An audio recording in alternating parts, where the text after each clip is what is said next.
الله وبركاته. الحمد لله كفى والصلاة والسلام على عباده الذين اصطفى. أما بعد، أعوذ بالله من الشيطان الرجيم. بسم الله الرحمن الرحيم. والسابقون الأولون من المهاجرين والأنصار الذين اتبعوهم بإحسان رضي الله عنهم ورضوا عنه. اللهم نور قلوبنا بالقرآن وزين أخلاقنا بالقرآن وادخلنا الجنة بالقرآن ونجنا من النار بالقرآن. ربنا افتح بيننا وبين قومنا بالحق وأنت خير الفاتحين. صدق الله العظيم. برادران ملت اسلامیہ،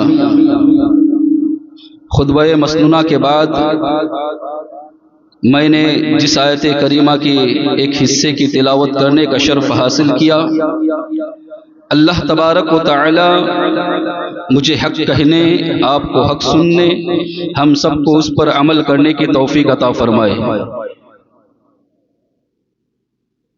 آئیے کچھ عرض معروض سے قبل ہم اور آپ مل کر آقا نامدار، مدینے کے تاجدار، امت کے غمخوار، شاہوں کے تاج، آقاؤں کے آقا، ہم غلاموں کے محسن، یتیموں کے سہارا، بے آسروں کے آسرا، بے خانماؤں کے ماوا، غریبوں کے محب، مسکینوں کے ساتھی، مساوات کے حامی، صدق کا منبع، صبر کا معدن، خاکساری کا نمونہ، اولین انسان، محبوب ذیشان، مومن کا ایمان، صبح کائنات کے شمس الضحیٰ، شام کائنات کے بدر الدجا، محمد عربی روح فدا صلی اللہ تعالی علیہ وسلم کی بارگاہ میں جس طرح سے میں پڑھاتا ہوں، میرے ساتھ مل کر پڑھیے: الصلاۃ والسلام علیک یا رسول اللہ.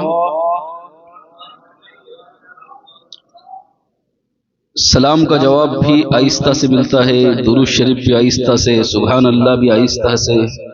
پتہ نہیں، سمجھ میں نہیں آتا کہ اللہ کا ذکر کرنے میں بھی کیسی شرم. درود شریف پڑھو تو کم سے کم دل لگا کر اس طرح سے پڑھو کہ اپنے بازو میں در و دیوار کو گواہ بنا لو، تاکہ یہ در و دیوار گواہ ہو جائے کہ آپ کے درود شریف پڑھنے پر. تو اب میں پڑھاؤں گا درود شریف واپس، تو آپ سے گزارش ہے کہ بلند آواز سے درود شریف پڑھیں.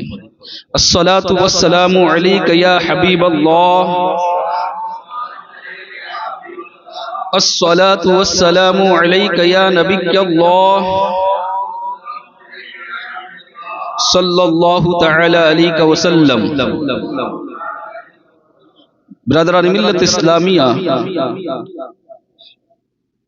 آج انشاءاللہ سیدنا عثمان غنی رضی اللہ تعالی عنہ کے متعلق کچھ باتیں آپ کے گوشے گزار کرنے کی سعادت حاصل کروں گا. کل کے بیان میں ہم نے حضرت عمر فاروق رضی اللہ تعالی عنہ کی شان، آپ کی عظمت اور آپ کے واقعات، آپ کے عدل و انصاف کا معاملہ، یہ ساری باتیں آپ نے سماعت کی اور پھر آپ کی شہادت بھی سماعت کر لی. حضرت عمر فاروق رضی اللہ تعالیٰ عنہ جب بیمار ہوئے، جب زخمی ہوئے، اور آپ کو یہ یقین ہو گیا کہ اب میں اس دنیا میں نہیں رہوں گا، اس لیے کیونکہ نبیذ پلائی گئی اور دودھ پلایا گیا تو زخم کے راستے سے باہر ہو گیا. جب ان کو یقین ہو گیا کہ اب دنیا میں زیادہ دن نہیں رہنے والا، تو فاروق اعظم رضی اللہ تعالی عنہ نے بہت ساری وصیتیں کی تھی، اور پھر باضابطہ طور پر انہوں نے ایک کمیٹی تشکیل دی، ایک کمیٹی بنائی 6 اشخاص کی، 6 لوگوں کی ایک کمیٹی تیار کی، اور کہاں کہ آگے جو خلافت منتقل کرنی ہے، کسی کو خلیفہ بنانا ہے، تو یہ 6 لوگ مل کر فیصلہ کر لیں اور ان 6 لوگوں کا اتفاق جس پر بھی ہوگا وہ خلیفہ بنا دیا جائے گا۔ برادران ملت اسلامیہ، ان 6 لوگوں کے نام یہ ہیں: حضرت عثمان غنی رضی اللہ تعالیٰ عنہ، 2 نمبر پر حضرت علی کرم اللہ وجہ الکریم، 3 نمبر پر حضرت عبد الرحمن بن عوف رضی اللہ تعالیٰ عنہ، حضرت طلحہ رضی اللہ تعالیٰ عنہ، حضرت زبیر رضی اللہ تعالیٰ عنہ، اور حضرت سعد بن ابی وقاص رضی اللہ تعالیٰ عنہ۔ یہ 6 اشخاص کی ایک کمیٹی تشکیل دی۔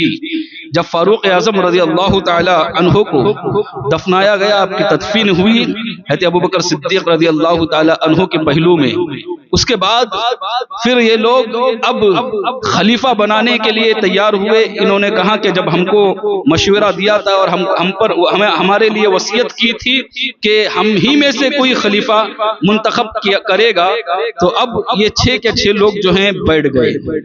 6 لوگ جب بیٹھے تو سب سے پہلے حضرت عبد الرحمن بن عوف رضی اللہ تعالیٰ عنہ نے کہا کہ 6 کے 6 خلیفہ تو نہیں ہو سکتے، پھر کیا کیا جائے؟ کہا 3 لوگ ایک طرف بیٹھے ہیں اور 3 لوگ ایک طرف بیٹھے ہیں۔ جو 3 ہیں وہ اپنی خلافت سے دستبرداری کر کے اپنی خلافت سامنے والے کے ہاتھ میں دے دیں، یعنی 3 لوگ یہاں پر اور 3 لوگ سامنے، ایک شخص سامنے والے کو دے گا، پھر دوسرا سامنے کو دے گا، تیسرا سامنے کو دے گا۔ اس طرح سے سامنے جو گروپ تیار ہوا وہ حضرت عثمان غنی رضی اللہ تعالیٰ عنہ کا، حضرت علی کرم اللہ وجہ الکریم کا، اور حضرت عبد الرحمن بن عوف کا۔ اور پھر یہاں پر تو تھا حضرت طلحہ، حضرت زبیر اور حضرت سعد بن ابی وقاص رضی اللہ تعالیٰ عنہ۔ سب سے پہلے حضرت طلحہ رضی اللہ تعالیٰ عنہ نے کہا کہ میں نے اپنی خلافت، جو میں کسی کو خلیفہ چنتا ہوں تو وہ حضرت عثمان غنی رضی اللہ تعالیٰ عنہ ہیں۔ حضرت زبیر رضی اللہ تعالیٰ عنہ نے کہا کہ میں اپنی خلافت کی ذمہ داری، میں خلافت کو نہیں چنتا بلکہ میں اپنی ذمہ داری حضرت علی کرم اللہ وجہ الکریم کے حوالے کرتا ہوں۔ اور حضرت سعد بن ابی وقاص رضی اللہ تعالیٰ عنہ نے کہا کہ میں اپنی خلافت کی ذمہ داری حضرت عبد الرحمن بن عوف کو دے دیتا ہوں۔ اب 3 لوگ جو ہیں وہ خود بخود نکل گئے، اب بچے 3، حضرت عثمان غنی رضی اللہ تعالیٰ عنہ، حضرت عبد الرحمن بن عوف رضی اللہ تعالیٰ عنہ، اور حضرت علی کرم اللہ وجہ الکریم۔ اب ہوا یوں کہ حضرت عبد الرحمن بن عوف رضی اللہ تعالیٰ عنہ نے کہا کہ خلافت کے اندر مجھے بھی کوئی دلچسپی نہیں ہے، میں بھی دستبرداری حاصل کرتا ہوں، لہذا آپ دونوں کو اختیار ہے، حضرت عثمان غنی رضی اللہ تعالیٰ عنہ کو اور حضرت علی کرم اللہ وجہ الکریم کو۔ کہا آپ دونوں کو اختیار ہے، دونوں میں سے جو چاہے خلیفہ بن جائے، دونوں آپس میں بیٹھ کر فیصلہ کرے، دونوں آپس میں بیٹھ کر یہ فیصلہ کر لے کہ خلیفہ کون ہوگا۔ لیکن جیسے ہی حضرت عبد الرحمن بن عوف رضی اللہ تعالیٰ عنہ نے یہ مشورہ پیش کیا، دونوں خاموش ہو گئے۔ حضرت عبد الرحمن بن عوف سمجھ گئے کہ دونوں کے دل میں یہ ارادہ ہے کہ وہ خلیفہ منتخب کرنا چاہیے، ان کا حق ہے کہ وہ خلیفہ بنے، دونوں کے دل میں یہ بات ہے۔ تو حضرت عبد الرحمن بن عوف رضی اللہ تعالیٰ عنہ نے کہا کہ اگر میں یہ سمجھتا ہوں کہ آپ دونوں خلیفہ بننا چاہتے ہیں، اگر یہ فیصلہ آپ میرے حوالے کر دیں اور میرے سپرد کر دیں، اور میں آپ دونوں میں سے اگر کسی کو خلیفہ منتخب کر لوں کہ آپ دونوں اس بات پر راضی ہو گئے، تو دونوں بیک زبان ہو کر کہا تھا ہاں ہم اس بات پر راضی ہیں، ہم دونوں میں سے آپ جس کا انتخاب کریں۔ تو حضرت عبد الرحمن بن عوف رضی اللہ تعالی عنہ نے کہا کہ مجھے کچھ دنوں کی مہلت دی جائے، میں لوگوں سے مشورہ کروں گا، لوگوں کی رائے طلب کروں گا، لوگوں کے بارے میں لوگوں سے آپ دونوں کے بارے میں معلومات حاصل کروں گا اور پھر فیصلہ کروں گا۔ اس طرح حضرت عبد الرحمن بن عوف رضی اللہ تعالیٰ عنہ کو مہلت دی گئی اور آپ لوگوں سے مشورہ کرتے رہے۔ حضرت عبد الرحمن بن عوف رضی اللہ تعالیٰ عنہ کہتے ہیں میں جس سے بھی مشورہ کرتا، زیادہ تر لوگوں کی رائے یہی ہوتی کہ خلیفہ حضرت عثمان غنی رضی اللہ تعالیٰ عنہ کو بنایا جائے، اور حضرت عثمان غنی رضی اللہ تعالیٰ عنہ کی بڑے نرم مزاج تھے اور سخاوت جو تھی آپ کا خلق تھا، لہذا انہوں نے کہا کہ زیادہ تر لوگوں کی رائے یہی تھی کہ حضرت عثمان غنی رضی اللہ تعالی عنہ کو خلیفہ بنایا جائے۔ یہاں پر یہ معاملہ ہوا کہ خود حضرت علی کرم اللہ وجہ الکریم نے بھی لوگوں سے رائے طلب کی، رائے معلوم کی، تو ان کو بھی یہی بات پتہ چلی کہ زیادہ تر لوگ جو ہیں وہ حضرت عثمان غنی رضی اللہ تعالی عنہ کو خلیفہ منتخب کرنا چاہتے ہیں۔ حضرت علی کرم اللہ وجہ الکریم نے پھر کچھ دنوں کے بعد ان لوگوں کی جب میٹنگ بیٹھی ان تینوں کی، تو حضرت عبد الرحمن بن عوف نے کہا کہ پہلے حضرت حضرت عثمان غنی رضی اللہ تعالیٰ عنہ سے کہا کہ آپ میرے ساتھ آئیے، مجھے آپ سے تنہائی میں کچھ باتیں کرنی ہیں۔ حضرت عثمان غنی رضی اللہ تعالیٰ عنہ جب تنہائی میں گئے تو ان سے کہا کہ اگر میں آپ کی جگہ حضرت علی کو خلیفہ بناؤں گا تو کیا آپ کو اس پر اعتراض ہوگا؟ کہا یہ تو اس سوال کا جواب تو پہلے ہی دے دیا گیا ہے کہ آپ جس کا انتخاب کریں وہی خلیفہ ہوگا۔ پھر اسی طرح کی بات حضرت علی کرم اللہ وجہہ الکریم سے اکیلے میں کی اور کہا کہ اگر میں آپ کے علاوہ آپ کو چھوڑ کر حضرت عثمان غنی رضی اللہ تعالیٰ عنہ کو خلیفہ منتخب کر لوں تو کیا آپ اس پر راضی ہوگے؟ تو انہوں نے بھی وہی جواب دیا کہ ہاں میں بالکل راضی رہوں گا۔ اور پھر خود حضرت علی کرم اللہ وجہہ الکریم نے کہا کہ مجھے بھی آپ کی رائے سے اور لوگوں کی رائے سے یہ پتہ چل رہا ہے، مجھے بھی یہ معلوم ہو رہا ہے کہ لوگ حضرت عثمان غنی رضی اللہ تعالی عنہ کو ہی خلیفہ بنانے پر مصر ہے اور خلیفہ انتخاب کرنے کے لیے آپ انہی کو چن رہے ہیں، لہذا میں خود کہتا ہوں۔ حضرت علی کرم اللہ وجہہ الکریم نے کہا کہ حضرت عثمان غنی رضی اللہ تعالیٰ عنہ کو خلیفہ بنایا جائے، اس لیے کہ قوم کے اندر انتشار نہیں ہونا چاہیے، قوم کے اندر امت کے اندر اختلاف نہیں ہونا چاہیے۔ پھر حضرت عبد الرحمن بن عوف رضی اللہ تعالیٰ عنہ نے حضرت عثمان غنی رضی اللہ تعالیٰ عنہ کو سے کہا کہ آج سے آپ ہمارے خلیفہ ہیں۔ سارے لوگوں کو جمع کیا گیا اور مجمع میں بتایا گیا کہ آج سے جو تیسرے خلیفہ ہمارے ہوگے وہ حضرت عثمان غنی رضی اللہ تعالیٰ عنہ ہوگے۔ حضرت عثمان غنی رضی اللہ تعالیٰ عنہ جیسے ہی خلیفہ منتخب کر دیے گئے ممبر پر کھڑے ہوئے، اور پہلی مرتبہ آپ کا ممبر پر کھڑے ہونا تھا، اس سے پہلے آپ نے کبھی تقریر نہیں کی تھی، تو کھڑے ہو کر پھر کہتے ہیں کہ گھوڑے پر سوار ہونا اتنا آسان بھی نہیں ہے، پہلی مرتبہ میں بڑا مشکل لگتا ہے، لہذا ہمارے خاندان میں سے کوئی بھی خطیب نہیں رہا ہے، لہذا میرا معاملہ یوں ہے کہ میں نے اس سے پہلے کبھی تقریر نہیں کی، آئندہ بہت دن آئے گے اور پھر میری آپ تقریر سنیں گے اور بہت ساری باتیں میں آپ لوگوں کے درمیان بیان کروں گا، اتنا ہی کر کے آپ ممبر سے نیچے اترے۔ برادران ملت اسلامیہ، اس طرح سے اسلام کے تیسرے خلیفہ جو ہوئے وہ حضرت عثمان غنی رضی اللہ تعالی عنہ ہوئے۔ یہ سب کی رائے سے ہوا تھا، کسی کے اختلاف کی وجہ سے نہیں ہوا تھا۔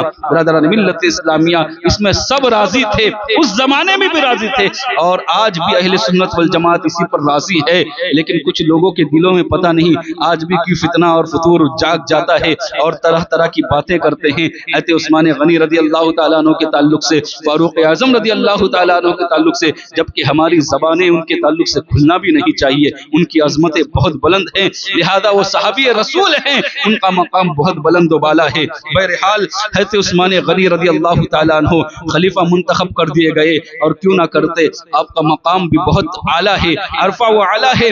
میرے آقا علیہ الصلوۃ والسلام کے اوپر ایمان لانے والوں میں جانتے ہوں سب سے اولین جن کو کہا ہے، جو ابھی میں نے قرآن عظیم کی آیت پڑھا، والسابقون الاولون من المہاجرین والانصار الذین اتبعوہم بإحسان، جن لوگوں نے اللہ کے رسول صلی اللہ علیہ وسلم پر ایمان لائے، ایمان اور اچھائی کے ساتھ، بھلائی کے ساتھ، جو اولین ہیں مہاجرین میں سے بھی اور انصار میں سے بھی، اور جنہوں نے ان کی اتباع کی، اچھائی کے ساتھ، بھلائی کے ساتھ ان کی پیروی کی، اللہ ان سے راضی ہے اور وہ اللہ سے راضی ہے۔ یہ قرآن کہتا ہے اللہ ان سے راضی ہے اور وہ اللہ سے راضی ہے، اور حضرت عثمان غنی رضی اللہ تعالی عنہ انہی اولین میں سے ہیں۔ جانتے ہو سب سے پہلے اسلام قبول کرنے والے جوانوں میں کون ہیں؟ حضرت ابوبکر صدیق رضی اللہ تعالیٰ عنہ۔ جوانوں میں سب سے پہلے حضرت ابوبکر صدیق رضی اللہ تعالیٰ عنہ نے اسلام قبول کیا، اور بچوں میں سب سے پہلے حضرت علی کرم اللہ وجہہ الکریم نے اسلام قبول کیا، اور عورتوں میں سب سے پہلے حضرت خدیجہ الکبریٰ رضی اللہ تعالیٰ عنہ نے اسلام قبول کیا، اور غلاموں میں سب سے پہلے حضرت زید بن ثابت رضی اللہ تعالیٰ عنہ نے اسلام قبول کیا۔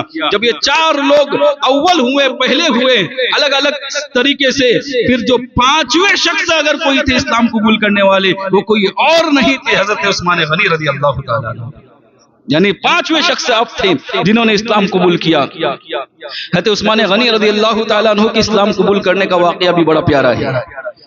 ہوا یوں کہ حضرت ابوبکر صدیق رضی اللہ تعالی عنہ بہت سارے تجارتی معاملات میں حضرت عثمان غنی رضی اللہ تعالی عنہ سے رائے لیتے تھے، کیونکہ حضرت عثمان غنی بھی تاجر تھے اور حضرت ابوبکر صدیق رضی اللہ تعالی عنہ بھی تاجر تھے، تو جب بھی ان کو کہیں اچھا سودا نظر آتا تھا تو حضرت عثمان غنی رضی اللہ تعالیٰ عنہ کے پاس جا کر ان سے مشورہ لیتے تھے اور ان کو بھی اپنے ساتھ شریک کر لیا کرتے تھے بہت سارے سودوں کے اندر۔ تو ہوا یوں ہی کہ جب حضرت ابوبکر صدیق رضی اللہ تعالیٰ عنہ نے اسلام قبول کیا تو پھر حضرت عثمان غنی رضی اللہ تعالیٰ عنہ کے پاس گئے اور جا کر کہا کہ اے عثمان، میں جب بھی کوئی اچھا سودا کرتا ہوں، جب بھی میں کوئی نفع کا سودا کرتا ہوں تو ضرور تم کو بھی اس میں شامل کرتا ہوں۔ آج میں ایک بڑا نفع کا سودا کر کے آیا ہوں، آج بہت اچھا سودا کر کے آیا ہوں اور اس سے اچھا سودا میری زندگی میں اس سے پہلے کبھی نہیں ہوا ہے، لہذا میں چاہتا ہوں کہ اس سودے میں آپ کو شریک کروں۔ کہاں اس سے پہلے جتنے بھی سودے آپ نے کہے یقیناً مجھے نفع ہوا ہے اور میں آپ کا ساتھ دیتا ہوا نظر آ رہا ہوں، اس وقت آپ نے کون سا سودا کیا؟ کہاں وہ دنیاوی سودا نہیں ہے، یہ آخرت کا سودا ہے۔ میں نے اللہ کو ایک مان لیا ہے اور نبی آخر الزمان حضرت محمد صلی اللہ علیہ وسلم کو اللہ کا آخری رسول تسلیم کر لیا ہے۔ میں چاہتا ہوں کہ اس سودے میں تم بھی میرا ساتھ دو۔ کہاں اسلام کی محبت میرے دل میں بھی اجاگر کی ہوئی ہے، اسلام کی محبت میرے دل میں بھی پیدا ہو چکی ہے۔ ابھی اسی وقت میں آپ کے ہاتھ پر کلمہ پڑھتا ہوں اور فوراً پڑھا اشہد ان لا الہ الا اللہ واشہد ان محمدا عبدہ ورسولہ۔ برادران ملت اسلامیہ، اس طرح 5ویں نمبر پر حضرت عثمان غنی رضی اللہ تعالی عنہ نے اسلام قبول کیا۔ برادران ملت اسلامیہ، حضرت عثمان غنی رضی اللہ تعالی عنہ نے جیسے ہی اسلام قبول کیا نا، جانتے ہو اتنی تکلیفوں کا سامنا کرنا پڑا، بلکہ وہ زمانہ تھا کہ جب بھی کوئی اسلام قبول کرتا تو اس کو اذیت پہنچائی جاتی، اس کو تکلیفیں پہنچائی جاتی، ان کو مارا جاتا، پیٹا جاتا، قید میں بند کر دیا جاتا اور طرح طرح کی اذیتوں کے ساتھ انہیں سرشار کیا جاتا اور اذیتوں میں مبتلا کر دیا جاتا۔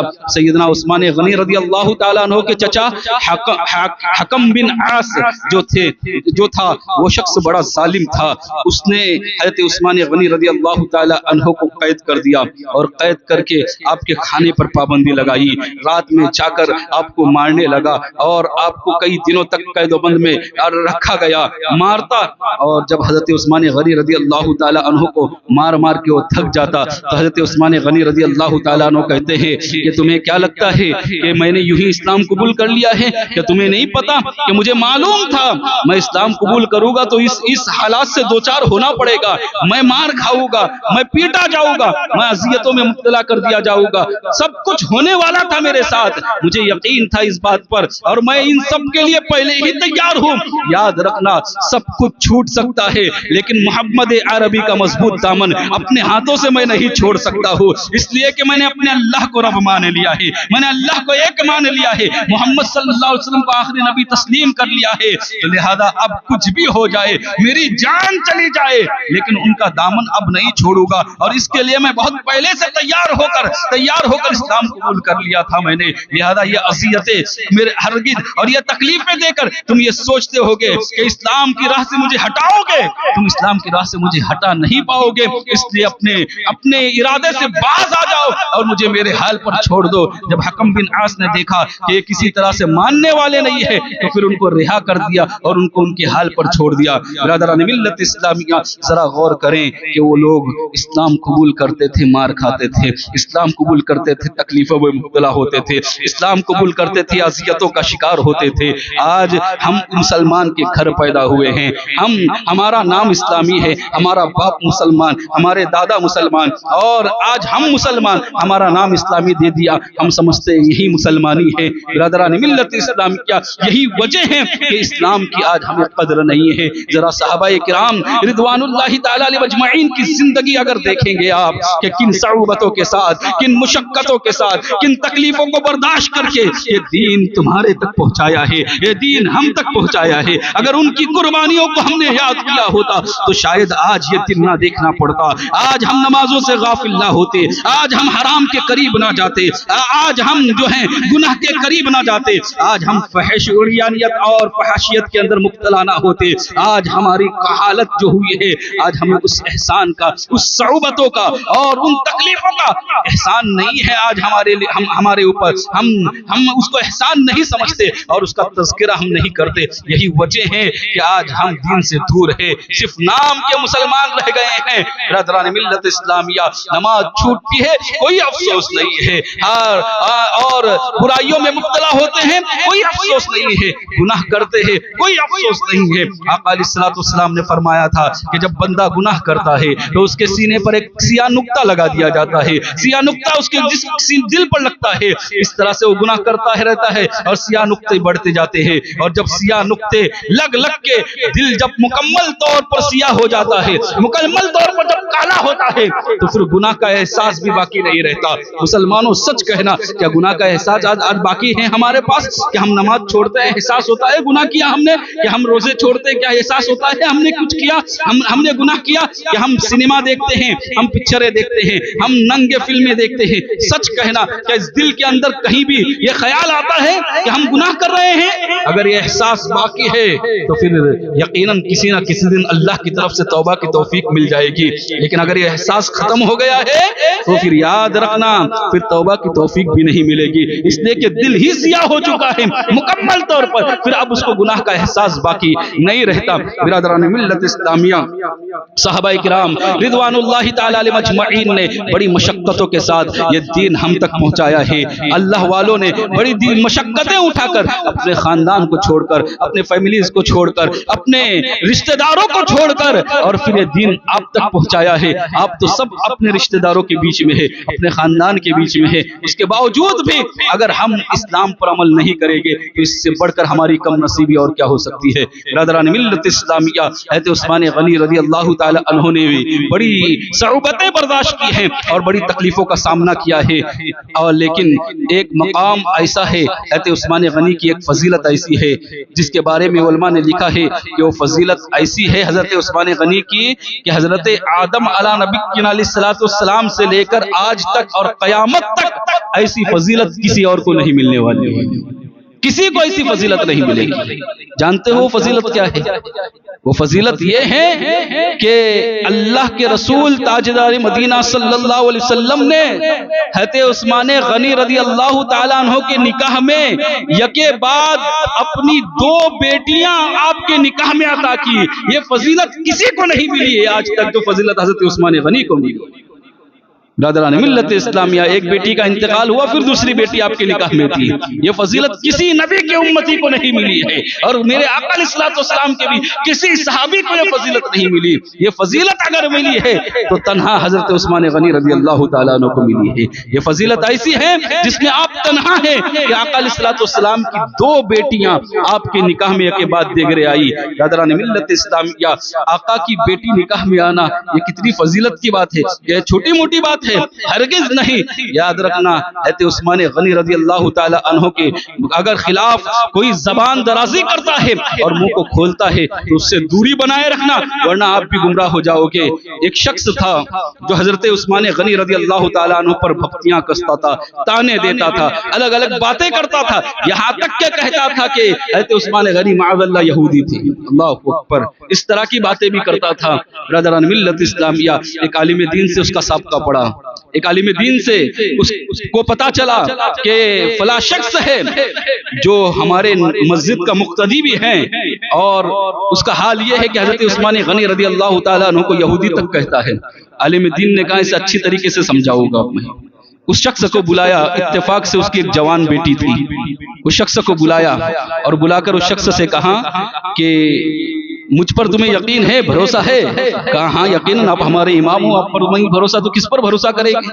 کہا کہ میرے پاس ایک رشتہ آیا ہے، رشتہ اچھا ہے، لڑکا کماتا بھی اچھا ہے، لڑکا جو ہے وہ دکھنے میں بھی اچھا ہے، لڑکے کا معاملہ یوں ہے کہ اخلاق بھی اچھے ہیں اس کے، اور سب کچھ ٹھیک ٹھاک ہے، سب کچھ اچھا ہے اس کا، وہ لڑکی کی تلاش میں ہے، اور میں نے سوچا کہ آپ کی بیٹی بھی بڑی ہے، جوان ہے، اس کا رشتہ آپ سے کرا دیتا ہوں، کیا آپ اس کے لیے راضی ہو؟ اس نے کہا حضرت آپ نے رشتہ لائے تو یقیناً اچھا ہی ہوگا، اب مجھے بتا دیجئے، میں بھی اپنے طور پر تحقیق کروں گا۔ ایک شرابی بھی اگر باپ ہے، بدکار بھی باپ ہے، تو اس کی خواہش یہ ہوتی ہے کہ میری بیٹی کا رشتہ اچھا ہو جائے، مجھے داماد اچھا ملے، وہ خود کیسا بھی ہو، لیکن یاد رکھنا اس کی خواہش یہ ہوتی ہے کہ اس کو جو رشتہ ملا اس کی بیٹی کو وہ رشتہ اچھا ہو اور داماد اچھا ہو، داماد نیک ہو۔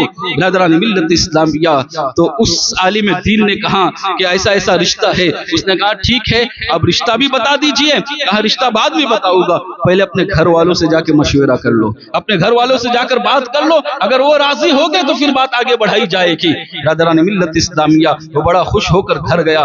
گھر جانے کے بعد اس نے سارا ماجرا بیان کیا، سارا معاملہ بیان کیا کہ امام صاحب رشتہ لے کر آئے ہیں، امام صاحب نے ایسے ایسا کہا ہے۔ گھر والوں نے کہا اگر رشتہ اچھا ہے تو ضرور ہم بھی بسم اللہ کریں گے اور ہم بھی اپنی بچی کا نکاح کر لیں گے۔ برادران ملت اسلامی، کیا ہوا یوں کہ وہ بڑا خوش ہو کر امام صاحب کے پاس واپس آیا اور کہا میرے گھر والے بھی مان گئے ہیں، آپ کہتے اچھا ہے تو یقین رشتہ اچھا ہوگا، ہمیں بتاؤ کہ وہ لڑکا رہتا کہاں ہے اور وہ کام کیا کرتا ہے۔ کہا سب کچھ ٹھیک ہے، اخلاق بھی اچھے ہیں، سب کچھ اچھا ہے، لیکن ایک بات بتانا بھول گیا۔ اللہ اکبر۔ اس نے پوچھا وہ کون سی بات ہے؟ کہا وہ بات یہ بتانا بھول گیا کہ جو لڑکا ہے جس کا رشتہ لایا ہے وہ مسلمان نہیں ہے، یہودی ہے۔ اللہ اکبر۔ اتنا سننا تھا کہ وہ بھر گیا، اس سے میں تل ملانے لگا۔ کہا کہ کیا امام صاحب مذاق کر رہے ہو؟ میری بچی کا رشتہ میں یہودی سے کراؤں گا؟ کہا یہی تو نادان تجھے سمجھانا چاہ رہا ہو کہ تو ایسا جاہل اور تجھ جیسا جاہل انسان، فاسق و فاجر انسان اپنی لڑکی کا رشتہ کسی یہودی سے نہ کرائے۔ تو آقا علیہ السلام نے اپنی دو بیٹیوں کو کہیں کسی یہودی کے ہاتھ میں کیسے دیا؟ برادران ملت اسلامیہ، تجھے ماننا پڑے گا اللہ کے رسول صلی اللہ علیہ وسلم نے جن کو اپنی بیٹی دی ہے، ایک نہیں ایک کے بعد دیگر دو بیٹی دی ہے، ان کا مقام کتنا بلند و بالا ہوگا۔ فوراً امام کے ہاتھ پر توبہ کرتا ہے اور کہتا ہے کہ آج کے بعد حضرت عثمان غنی رضی اللہ تعالیٰ عنہ کے بارے میں کبھی زبان نہیں کھولوں گا۔ برادران ملت اسلامیہ، یہ ہے سمجھانے کا انداز بھی ہونا چاہیے، سمجھانے کا طریقہ بھی ہونا چاہیے، جو سیدھے دل میں بیٹھے، اس طرح کی بات ہونی چاہیے۔ لہذا اس نے توبہ کر لیا اس بات سے۔ یاد رکھنا حضرت عثمان غنی رضی اللہ تعالی عنہ کے بارے میں کبھی کسی حالت میں اپنی زبان کو نہیں کھولنا ہے۔ وہ داماد رسول ہیں، ان کا مقام بہت بلند والا ہے، اور ان کا مقام اس قدر بلند والا ہے کہ ان کا ایک لقب ہے ذو النورین۔ ذو النورین لقب اسی لیے دیا گیا ہے کہ آقا علیہ السلام کی دو بیٹیاں ان کے نکاح میں ہیں۔ ذو النورین یعنی دو نور والے۔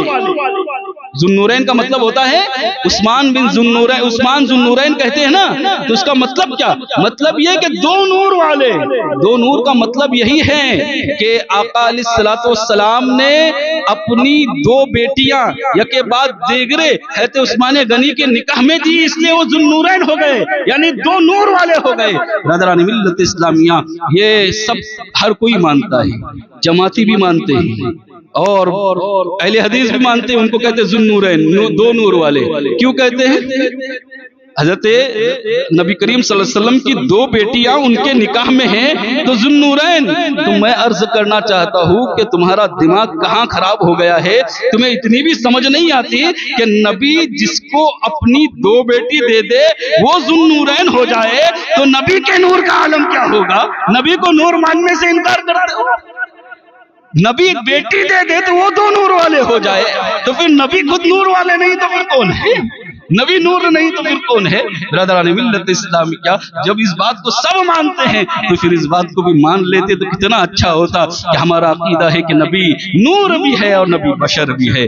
برادران ملت اسلامیہ، اعلیٰ حضرت فاضل بریلوی نے اسی بات کو تو کہا تھا کہ نور کی سرکار سے پایا دوشالہ نور کا، نور کی سرکار سے پایا دوشالہ نور کا، ہو مبارک تم کو ذو النورین جوڑا نور کا، ہو مبارک تم کو ذو النورین جوڑا نور کا۔ حضرت عثمان غنی رضی اللہ تعالیٰ عنہ آقا علیہ السلام کا بڑا ادب کیا کرتے تھے، احترام اس قدر زیادہ تھا کہ آپ خود عمر میں آپ سے زیادہ تھے، آقا علیہ السلام سے عمر میں آپ زیادہ تھے۔ کسی نے حضرت عثمان غنی رضی اللہ تعالیٰ عنہ سے پوچھا کہ اے عثمان یہ بتائیے کہ آپ بڑے ہیں یا اللہ کے رسول بڑے ہیں؟ اب ظاہر سی بات ہے، اگر کوئی آج کی تاریخ میں میرے مقابلے میں اگر کسی کو یہاں پر کہہ دے تو بہت سارے لوگ ایسے ہیں جو مجھ سے عمر میں بڑے ہیں تو یہی کہیں گے کہ میں بڑا ہوں، امام صاحب چھوٹے ہیں، یہی تو کہیں گے نا۔ حضرت عثمان غنی کا ادب دیکھیں، تعظیم دیکھیں، اور ہم اگر تعظیم کریں تو کچھ لوگ کہتے ہیں کہ یہ شرک ہے۔ یہ کہاں حضرت عثمان غنی آقا علیہ الصلوۃ والسلام نے فرمایا کہ میرا اس طرح ادب کیا جائے اور میری اس طرح سے تعظیم کی جائے؟ حضرت عثمان غنی رضی اللہ تعالیٰ عنہ سے پوچھا کہ آپ بڑے ہیں یا آقا علیہ الصلوۃ والسلام بڑے ہیں؟ تو حضرت عثمان غنی رضی اللہ تعالیٰ عنہ نے بڑا پیارا جواب دیا تھا، اور کہا تھا بڑے تو وہی ہیں، صرف میں ان سے پہلے پیدا ہوا ہوں۔ کیا جواب، کیا جواب، ذرا غور کریں، کہاں بڑے تو وہی ہے، فرق یہ ہے کہ میں ان سے پہلے پیدا ہوا ہوں۔ یہ ادب نہیں تو کیا، یہ تعظیم نہیں تو کیا ہے۔ حضرت عثمان غنی رضی اللہ تعالیٰ عنہ جانتے ہیں کہ جب حضرت عثمان غنی رضی اللہ تعالیٰ عنہ جب خلیفہ بنائے گئے تو ممبر پر کھڑے ہوئے تو حضرت ابوبکر صدیق رضی اللہ، آقا علیہ الصلوۃ والسلام جب ممبر سے خطبہ دیتے تھے تو ممبر کی 3 سیڑھیاں ہوتی ہیں، تیسری سیڑھی پر کھڑے ہو کر خطبہ دیتے تھے۔ آقا علیہ الصلوۃ والسلام ممبر کی تیسری سیڑھی پر کھڑے ہو کر خطبہ دیا کرتے تھے، لیکن جیسے ہی حضرت ابوبکر صدیق رضی اللہ تعالیٰ عنہ خلیفہ بنائے گئے، آپ نے تیسری سیڑھی چھوڑ کر دوسری سیڑھی سے خطبہ دینا شروع کیا۔ کسی نے اعتراض کیا، کسی نے پوچھا کہ اللہ کے رسول صلی اللہ علیہ وسلم جہاں سے خطبہ دیتے تھے آپ وہاں سے کیوں نہیں دیتے؟ کہا میری مجال کیا، میری حقیقت کیا، میری حیثیت کا کہ میں اس جگہ پر کھڑے، بڑے نرم دل تھے نا حضرت ابوبکر صدیق رضی اللہ تعالیٰ عنہ، تو کہا میں اس جگہ پر کھڑے رہوں جہاں پر آقا کھڑے ہو کر خطبہ دیا کرتے تھے، یہ میری مجال نہیں ہے، میری حیثیت نہیں ہے، اس لیے میں نیچے کی سیڑھی پر یعنی 2 نمبر والی سیڑھی پر کھڑے ہو کر خطبہ دیا کرتا ہوں۔ اور پھر حضرت ابوبکر صدیق رضی اللہ تعالیٰ عنہ کے بعد حضرت فاروق اعظم رضی اللہ تعالی عنہ خلیفہ بنے تو حضرت فاروق اعظم پہلی سیڑھی سے خطبہ دینا شروع کر دیا۔ لوگوں نے پوچھا کہ امیر المؤمنین آپ دوسری سیڑھی سے بھی نہیں دیتے، تیسری سے بھی نہیں دیتے، اور پہلی سیڑھی سے کھڑے ہو کر خطبہ دے رہے ہیں، وجہ کیا ہے؟ تو انہوں نے کہا کہ اگر اوپر دوں گا تو یہ میری حیثیت ہی نہیں، کیونکہ آقا علیہ الصلوۃ والسلام اس مقام پر کھڑے ہوتے تھے، لہذا وہاں پر کھڑے ہونا یہ میں گوارا نہیں کرتا، اس لیے کیونکہ آقا علیہ الصلوۃ والسلام کی تعظیم اسی میں ہے۔ اور دوسرے نمبر پر اگر کھڑے ہو کر میں خطبہ دوں تو لوگ یہ سمجھیں گے کہ عمر کا مقام ابو بکر کے مقام کے برابر ہے، عمر کا مرتبہ ابو بکر کے مرتبے میں کے برابر ہے، لیکن میں جانتا ہوں کہ ابو بکر کا مرتبہ بہت بلند و بالا ہے، اس لیے میں دوسری سیڑھی پر کھڑے ہو کر خطبہ نہیں دیا، میں نے پہلی سیڑھی پر کھڑے ہو کر خطبہ دیا۔ برادران ملت اسلامیہ، جب حضرت عثمان غنی رضی اللہ تعالیٰ عنہ خلیفہ بنے تو آپ نے پہلی سیڑھی کا بھی انتخاب نہیں، دوسری کا بھی نہیں، پھر تیسری سیڑھی کا انتخاب کیا، جہاں سے آقا علیہ الصلوۃ والسلام خطبہ دیا کرتے تھے، جہاں سے آقا علیہ الصلوۃ والسلام منبر پر کھڑے ہوتے تھے، وہاں پر کھڑے ہو کر خطبہ دینا شروع کیا۔ لوگوں نے پوچھا، ادب دیکھیے، تعظیم دیکھیے، لوگوں نے پوچھا کہ آپ نے دوسری پر نہیں دیا جہاں پر حضرت ابوبکر صدیق کھڑے ہوتے تھے، تیسری پہلی سیڑھی پر نہیں دیا، بلکہ وہیں سے خطبہ دے رہے ہیں جہاں پر آقا علیہ الصلوۃ والسلام کھڑے ہو کر خطبہ دیا کرتے تھے۔ تو انہوں نے کہا کہ اگر میں پہلی سیڑھی سے خطبہ دیتا تو لوگ مجھے یہ سمجھتے کہ میرا مقام اور عمر کا مقام برابر ہے، اگر میں دوسری سیڑھی سے خطبہ دیتا تو لوگ یہ سمجھتے کہ ابو بکر اور میرا مقام برابر ہیں، لیکن یہ دونوں مجھ سے افضل ہے، اب سیڑھی باقی نہیں رہی تو میں نے اس سیڑھی کا انتخاب کیا جہاں برابری کا سوال ہی پیدا نہیں ہوتا، کوئی تصور ہی نہیں لا سکتا کہ میں اور آقا برابر ہو، اس لیے تیسری سیڑھی کا انتخاب میں نے کیا۔ برادران ملت اسلامیہ، یہ ہے تعظیم، اور یہ صحابہ کرام رضوان اللہ تعالی علیہم اجمعین کے اندر کوٹ کوٹ کے بھری ہوئی تھی، اور الحمدللہ اہل سنت والجماعت کے اندر بھی یہ چیز ہے، ہم با ادب ہے، الحمدللہ ہم با ادب ہے، اللہ کا شکر ہے کہ ہم با ادب ہے، اس لیے کہ با ادب با نصیب، بے ادب بد نصیب، با ادب با نصیب، بے ادب بد نصیب، لہذا تعظیم والے ہیں، اس لیے کہ ہم اللہ کے رسول صلی اللہ علیہ وسلم کی تعظیم کرتے ہیں، انشاءاللہ ہمیں یقین ہے کہ کل قیامت کے دن ہماری بھی عزتیں ہوگی، تعظیم کی بنیاد پر، ادب کی بنیاد پر ہماری بھی عزتیں ہوگی اور ہماری بھی تعظیم ہوگی، فرشتے ہم کو کہیں گے سلام طبتم علیہا فادخلوها خالدین، سلام کہتے ہوئے کہیں گے، کیونکہ ہم بھی سلام کرتے ہیں، ہر جگہ سلام کرتے، سلام پڑھتے ہیں، اور جو لوگ سلام سے انکار کرتے وہاں پر تو جنت میں ہر جگہ سلام ہی سلام ہونے والا ہے، وہاں پر فرشتے کہیں گے سلامتی ہو تم پر، سلام ہو، جنت میں داخل ہوتے چلے جاؤ۔ برادران ملت اسلامیہ، ہم تعظیم والے ہیں، ہم ادب والے ہیں۔ بہرحال حضرت عثمان غنی رضی اللہ تعالی عنہ کی فضیلت بہت زیادہ ہے، خصوصیت کے ساتھ جو اللہ تبارک و تعالی نے آپ کو وصف عطا فرمایا تھا، ان وصف کے اندر ایک وصف تھا، آپ بڑے سخی تھے، آپ بڑے سخی تھے، ایسی سخاوت کسی کے پاس نہیں تھی۔